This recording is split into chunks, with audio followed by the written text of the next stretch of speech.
Hey, what's up everyone? How are we doing? The mid-season 1 update is here, and with it comes the addition of the Wakizashi melee weapon. In this video, I'm going to show you how to get it unlocked for free in both Warzone and Black Ops Cold War, and give you some tips and tricks for getting it done easier. But before we jump into the video, if you do find some value in it, please make sure to leave a like, and if you're not already, then consider subscribing to the channel to keep up to date with my other Call of Duty related videos. Now let's get amongst it. Alright, now like with the other DLC weapons that are added in mid-season, in order to unlock this for free, you need to complete a challenge. The challenge for this weapon is while using the combat knife, execute 2 finishing moves in 10 different games.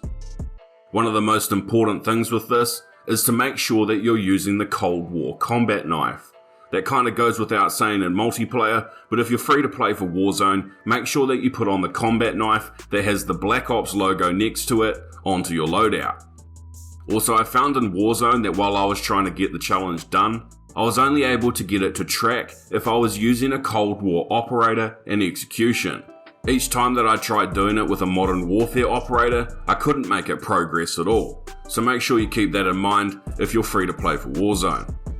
Also with this for Warzone, and I think Fireteam Dirty Bomb as well, it's only going to count if you get an execution on a player who is not downed, so you need to hit your full execution on someone that you've run up on. Another important thing as well is to make sure that you play your games out right till the end to ensure that you definitely will unlock this once you hit 10 out of 10. There's been a lot of dramas with the other DLC weapons over the past few weeks, with people losing progress from leaving the game early. So save yourself the hassle and just stick it out till the end. Now if you don't know how, in order to execute a finishing move, you need to hold your melee button down while you're positioned behind an enemy. This is the same for both Warzone and Cold War. But as for this challenge, you need to use the combat knife, so it's much easier to use your trigger that you'd normally use to shoot as your attack button. And if you're doing that, then it's the same sort of thing. You need to hold down the trigger to start your execution. And there's 3 different positions that you can start an execution from. The first is when you're behind a player who's standing up. The second is when you're behind someone who is lying prone. And last is when you're behind a player who is in a downed position. But you won't need to worry about that one too much because it doesn't look like it's tracking. After this morning's playlist update, the Nuketown 24/7 playlist is still around. So in my opinion, this will be the best place to get the challenge done if you have access to Cold War. It's a bit of a cheeky strategy, but if you put a smoke on your class and just lob them around everywhere and kind of linger around the enemy spawn building, you can run up on people who bolt through without a care in the world and get them with that execution.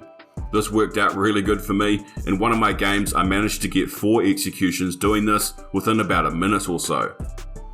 As usual in Warzone, the AFK strategy is a great way to get challenges done. This involves riding the drop plane and plunder right till the end of the line, and either getting some easy executions on players who have dipped away from their controller or keyboard and mouse, or you can fight other players who have the same idea. If this doesn't work out for you, I'd suggest looting up some cash and then calling in multiple UAVs so that you have an advanced UAV, which will make finding and running up on people so much easier. Using dead silence as your field upgrade will make your life easier once again, and even a cheeky stun or flash grenade on your class will come in clutch as you come up behind someone. If all else fails, try dropping in right behind someone after you die and respawn back in, and then get them with that execution. Alright, please remember to leave a like on the video, and if you're not already, then consider subscribing to the channel to keep up to date with my other Call of Duty related videos. If you've got any questions at all, feel free to leave a comment below and I'll do my best to help out where I can, or jump into the covert Discord server, which will be linked in the description. That about wraps things up for this video. Good luck getting this weapon unlocked, I'll catch you next time, and you take it easy.